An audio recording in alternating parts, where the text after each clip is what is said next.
puntahan naman po natin ang isa pa nating panauhin na mula sa Lapu-Lapu City, si kapatid na Vanessa Dems. Magandang gabi sa iyo, kapatid na Vanessa. Tuloy ka at ano ang ating may paglilingkod? Nandyan ang kapatid na Eddie. Sige po. Magandang gabi sa lahat po. Ang katanungan ko po, Brother Eli, yung sa original po ba na manuscript, andun po ba yung libro ni Enoch? At bakit to winala sa lumang tipan? At saka nagtataka lang po ako kung hindi na siya nababasa ngayon sa model ng mga Biblia ng translations ngayon. Brother Daniel, meron ako hindi narinig sa tanong niya eh. Sa original manuscript daw po ba, nandun ba yung libro ni Enoch? Bakit daw po winala sa bagong tipan at bakit sa mga bagong translations daw po ngayon ng Biblia ay hindi po siya nakikita? Kalokohan kasi ang libro ni Enoch, kapatid. Siraulo maniniwala dyan. No? Tanda mo, inuulit ko, lahat ng maniniwala dyan sa libro ni Enoch, siraulo niyan. Walang unawa yan. Sabihin mo na yung libro ni Enoch na yan ay kapareho lang nung mga libro na ipinapadala sa Tesalonica nung araw. Kasi nangangaral ang mga apostol, may mga nagsusulat ng katarantaduhan. Papadala sa mga kapatid para mandaya, manggulo. Ikalawang Tesalonica 2:2.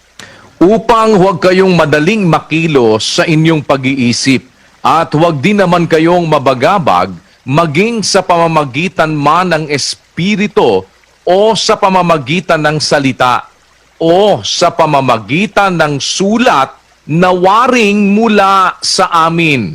Ayun, may mga sumusulat, mga impostor, na kunyari, ang mga apostol ang sumulat. Maraming mga peke nung panahon pa ng mga apostol. Huwag kayong madaling makilos. Huwag kayong mabagabag maging sa pamagitan ng salita o sa pamamagitan ng Espiritu o sa pamamagitan ng sulat na waring galing sa amin. They make it appear na yung mga pinagsusulat nitong mga lukulukong ito galing sa mga apostol. Kaya ang ginawa ni Pablo, bawat sulat niya, pinipirmahan niya, nilalagyan niya ng tanda para wag maligaw ang mga kapatid. Nung una, ikalawang Tesalonica 3:17. Ang bati na sinulat ng aking sariling kamay, akong si Pablo, na siyang tanda sa bawat sulat, gayon sumusulat ako. Naglagay siya ng tanda ng bati ng sulat ng kanyang sariling kamay. Gayon ako sumusulat. Sa lahat ng kanyang sulat, nilalagay niya yung tanda para wag madaya ang mga kapatid. Kasi nga, may nanloloko, nagkukunwari, susulat, akala mo, nanggaling sa mga apostol. Mga sulat na waring galing sa amin, sabi ni Pablo. May manloloko ngayon, sabihin ng mga scholars, matanda na rin kasulatan nito, 2,000 years ago. Ano ngayon kung 2,000 yan, may manloloko na rin nun. Ito nga sa taga-Tesalonica, may mga sumusulat. Ang sinusulat, parang pinapalitaw, parang sulat ng mga apostol. Hindi naman totoo. Kaya, Sister Vanessa, huwag ka maniniwala dyan sa Book of Enoch. Alam mo kung bakit? Ang isang napakalaking katarantaduhan dyan, nung panahon ni Enoch, hindi pa naiimbento ang art of writing. Hindi pa naiimbento ang art of writing noon.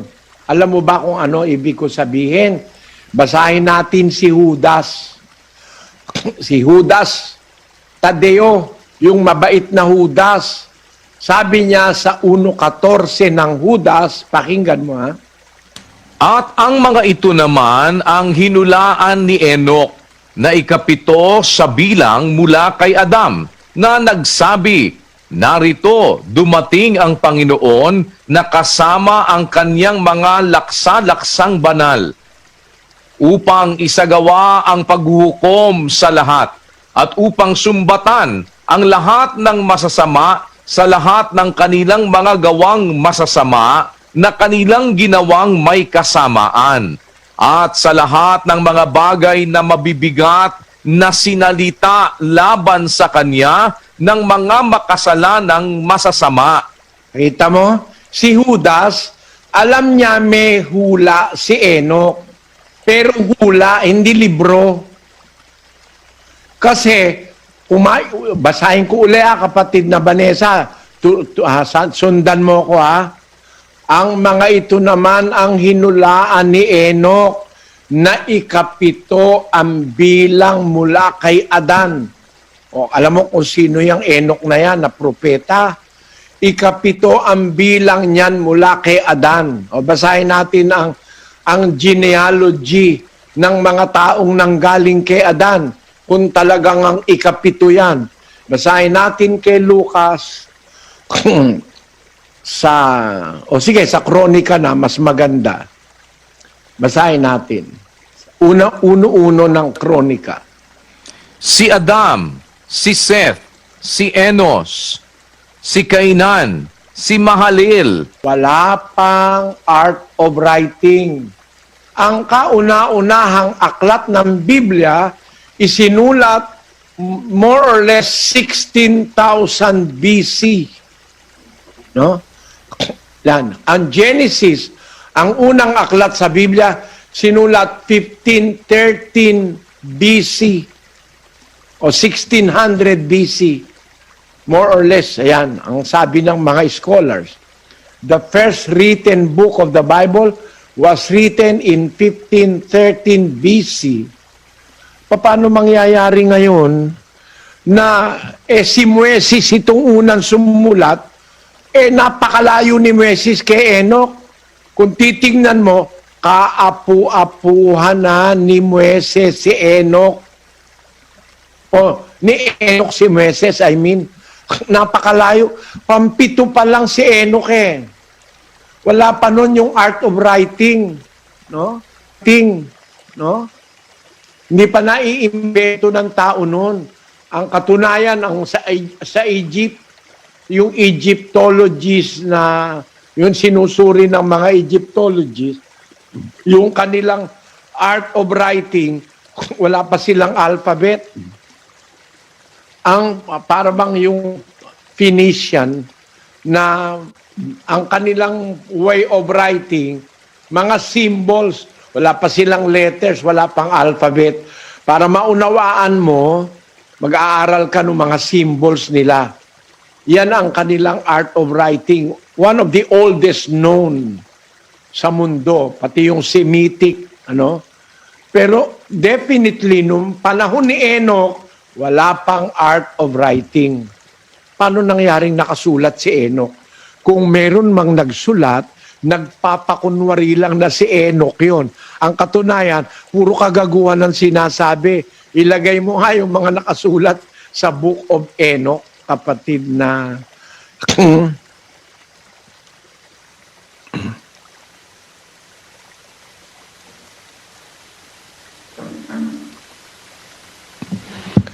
pakibasa mo nga kapatid na Daniel ito.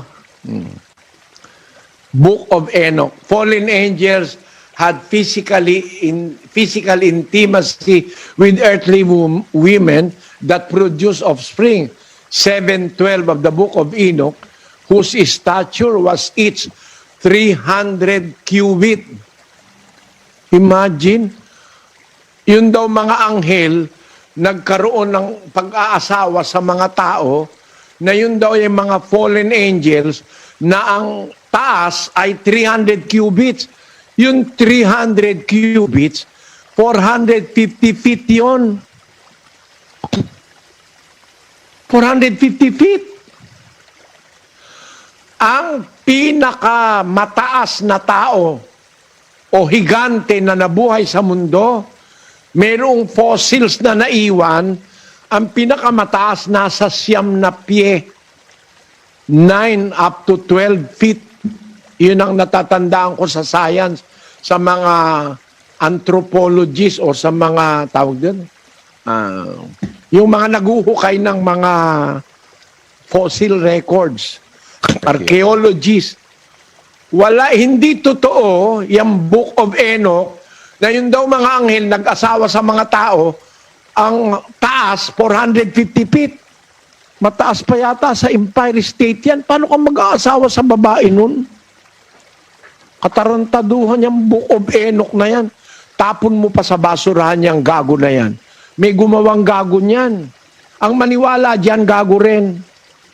Biro mo, yung mga anghel daw, nagkatawan tao, nag-asawa sa mga tao, na babaeng tao. Eh tayo naman, ang pinakamataas na babae, siguro mga 7 feet lang pataas. Eh tapos mag-aasawa ka, 7 feet ka lang, 450 feet. Paano kaya yakapin nun? Paano mag-mimit yung inyong labi para kayo maghalikan? Katarantaduhan naman, oh. Ang layo. Na-realize mo, kapatid na Vanessa, ang kagaguhan niyang mga nagsulat ng Book of Enoch? Opo. Imposible, walang ebidensya sa Biblia, walang ebidensya sa archaeology na mayroong mga nabuhay sa mundo na 450 feet ang taas. Wala niyan. Kahit yata dinosaur, wala niyan eh. Eh kung ikaw naman ang babae, mag-aasawa ka ba sa isang lalaking 450 feet ang taas? Hindi ka man lang makaabot sa tuhod. Gano'ng kalaking tao yon? At kung ikaw ay babae, papaasawa ka ba dun sa ganong kalaki? Pag hindi ka nawasak dun eh. Katarantaduhan yung Book of Enoch na yan. Kalimutan mo na yan, kapatid. Ang nasa Biblia, tama na yan. Para matuturuan tayo ng aral na ikabubuti natin. Huwag na kayo maghanap ng kung ano-ano pang book-book dyan. Meron pang Gospel of Mary. Paano nangyaring pa may Gospel of Mary kundi kayo isang dakot na mga sinungaling? Eh, kahit magkaroon ka pa ng Gospel of Mary Magdalene o Mary the Mother of Jesus, hindi ako maniniwala. Kasi hindi naman inutusan ni Kristo magsulat ng Gospel yung nanay niya. Napakalupit naman pagka yung nanay niyang nagpapalaki sa kanya, magsusulat pa ng Gospel. Alam mo ba kung paano magsulat noon? Magsusulat ka noon, ang hirap magsulat eh. Susulat ka sa papyrus o sa bato. Hirap magsulat noon. Pahirapan ba ni Kristo nanay niya magsulat? Naku po, hindi totoo yan. Para magkaroon ng Gospel of Mary, Gospel of Mary Magdalene, kung kani-kaninong gospel. Tarantado mga gumawa niya, nag-imbento niya.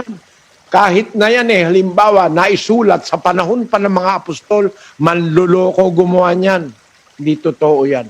Sapat na tayo doon sa isinulat ng mga apostol ni Kristo at malalaman mo tama sila. Bakit? Pare-pareho ang kanilang mga sulat. Walang nagsabi ro na mayroon tao na anghel na naging tao na 450 feet ang taas. Wala ron. Impossible yon. That is next to impossible. Salamat kapatid na Vanessa. Sana mag-aral ka Biblia. Yung Biblia andyan oh. Huwag mo nang puntahan yung Book of Enoch, Book of Mary Magdalene, kung ano-ano agaguhan niya. Salamat sa iyo. Samahan ka nawa ng Panginoon, kapatid na Vanessa. Salamat din po. Salamat po, kapatid na Vanessa. Salamat sa Diyos.